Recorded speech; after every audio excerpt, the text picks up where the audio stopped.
Yeah, right.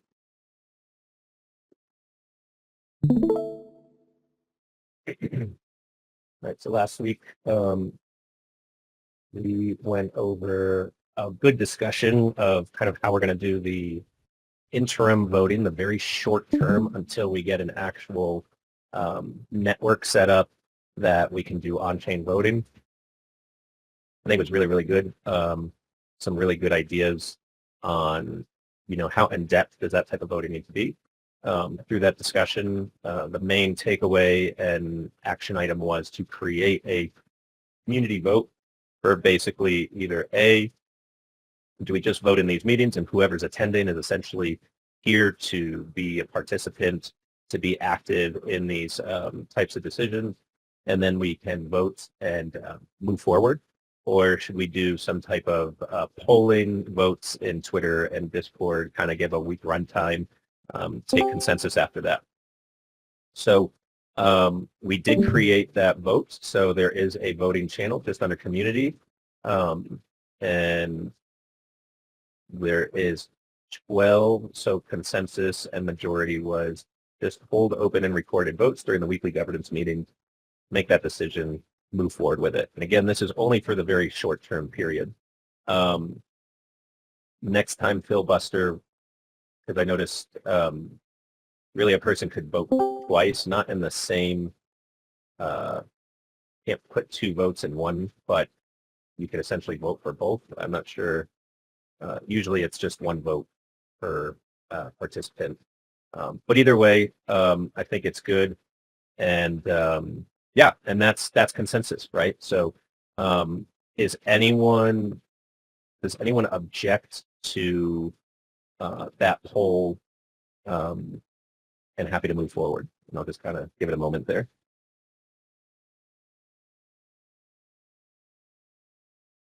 Awesome. So we'll say no objection. Yeah. Okay. I'm just going to stop my screen for a minute. So I was hoping that Sefier was going to be able to come on because he's been doing some research into incentives, which unfortunately he got pulled into a meeting that he has to do or lead a presentation on. So I was thinking to kind of pivot then to, we could discuss, what are now that we have decision ability and a way to make decisions, what are the basic decisions that we want to focus on? I think there's two types. One would be, kind of the governance process prior to doing an on-chain vote, which really I think we can create a discourse and kind of do the very same thing that we did in IOTA and Shimmer Network. I think it worked really well, other than, there should be some better structure to not just banning people because you think they're going to maybe not like a poll you put. I mean, just for example, and I think anyone that was here last week, I didn't, I was going to vote B, but consensus majority was A on this last vote. And just because that's not what I think may be the best, it doesn't matter. It's the group's decision, right? And we take that and we move forward. And I think that's how governance should be, right? It's we want a consensus if we truly believe in decentralization, and that's the decentralized decision at the time with the best technical abilities that we have. So the other decision and discussion we could have is around technical governance. My experience with, the Treasury was all about just basic governance. We didn't really get into technical side of things, other than the bridge when we started getting multiple keys, etc. But does anyone have any thoughts on, the technical governance? Garrett, what were you thinking for that side of things? Can you be more specific on the technical governance? What is the difference between technical governance and the general governance? That is a good question. Yeah, and I mean, it's like the let's say we need to make a decision and we have on-chain Yeah. voting, and Mm-hmm. should we use the same exact Okay. structure such as Yeah. discourse where we have Yeah. what the first phase, it Yeah. gets brought up if people want to do that. Second phase, Yeah. and then of course the on-chain voting. And the only thing that I would Yeah. add, and we kind of at one point discussed it, like when I was looking at other protocols, they also then Yeah. when you get into technical governance, they have like an emergency meeting, Yeah. like an emergency. So if the network crashes, I mean, you can't wait 3 weeks to make a decision, Yeah. but Yeah. what can happen is a core technical team, which would probably be validators, Yeah. maybe halts the network, and then there's a 12-hour discussion to Yeah. decision make an emergency to get it back up and running. Yeah. If I understand correctly, for that part, actually, the emergency uh, moment that we need to tackle problems, I don't think we really need a governance on that. It's basically like how to solve the problem. But if we need to change something like about the chain, like very big change, of course, for that, it's more like the technical direction. For that part, I think it's also to do with the general governance part, which we can do, which is not that emergent. And also we need everyone to be in that world, something like that. Yeah. Right. And Yeah. to remix this question of how did SMR IOTA do it? They didn't. They never decentralized the technical side of governance, and they made it very clear that when we created the treasury and then the governance structure to make the treasury, that was only going to be about non-technical issues. So yeah, so this would be a new one. Other communities I know generally, it's that similar thing, in discourse. Someone can propose something, let's say, make a change to the network. We're talking about like maybe rewards that go to the validators if that was something, or you know, epochs, etc. If they're adding bridges, how many validators on that, how many multi-signers, etc. Some of these types of technical decisions, or let's say if at some point TAN starts on L1, Tangle, and if the community said, hey, let's go either do an EVM or move or etc., some type of technical decision like that. And then how does the community vote on that, right? So yeah, if we go with the same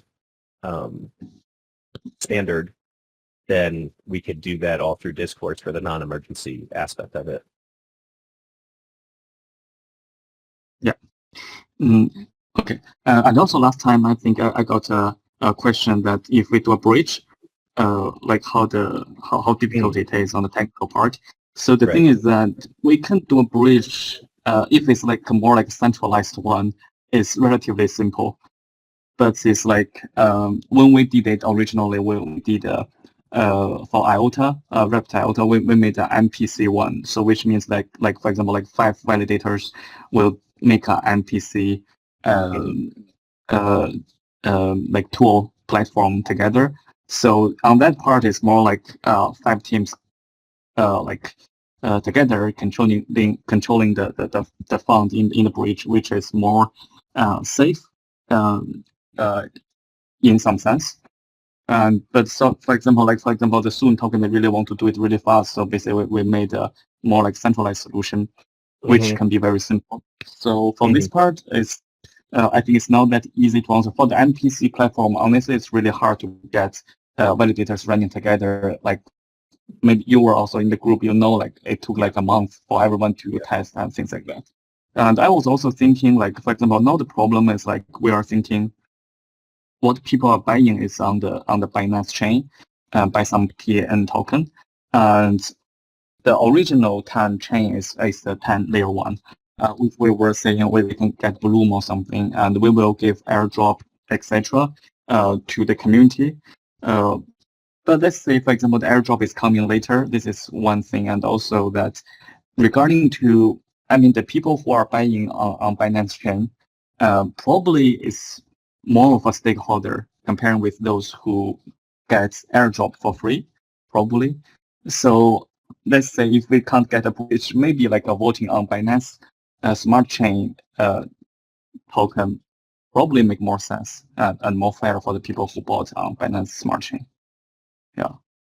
This is just a thinking to share, and we can together decide afterwards. Yeah. Okay, let me write this down.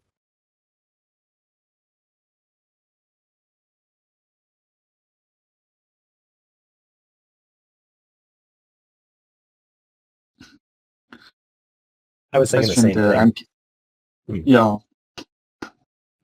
Yeah, it's the same thing. Actually, we need to set up the network validators, which can be possible. Yeah. Yeah, I think the same thing. It can be easier. Yeah. If the validators have the knowledge to run a validator node, they're going to have the knowledge to run a MPC node at the same time. Yeah. So and then we're that would be a couple months.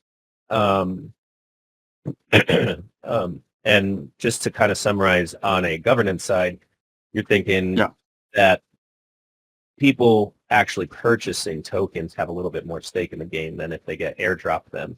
So why not have voting essentially on L2 Binance Smart Chain? Yeah, this is just my simple thinking. Yeah. 1 second. How easily would it be to have voting on the BSC? That's a good question. If we were L2 with a BSC token, cut its EVM, can we just do that right in Bloom then? Oh yeah, for this I also need to get a reply. But I think there are many more like voting tool, like DAO tool on EVM protocols. Okay. BSC, what was that one? We were going to incorporate Shimmer and then it just never happened. But I thought it was a pretty good voting. Do you remember that at all, Garrett? Not really, no. Let's see. We can check. Yes. See if I can find it real quick. If not, because I think, and that was basically, it did support Binance Smart Chain. So I'm pretty sure. I don't think they had to integrate specific tokens. And that was really good because then it showed which addresses, like a visual, and it would show like a balloon, like a you know, the person with more tokens voting. So then you could kind of see, is the token distribution relatively distributed, or is it, you know, one single person with 90% of the voting power? But I thought it brought a lot of transparency to it. Well, I will look at that. Waiting for Remix here. I do think it'll be very easy to find a platform that has voting for BSC. So I don't think it would be too difficult to answer that question. Yeah. He's typed in, we'll see what he comes with next. Yeah, what Garrett's saying. So how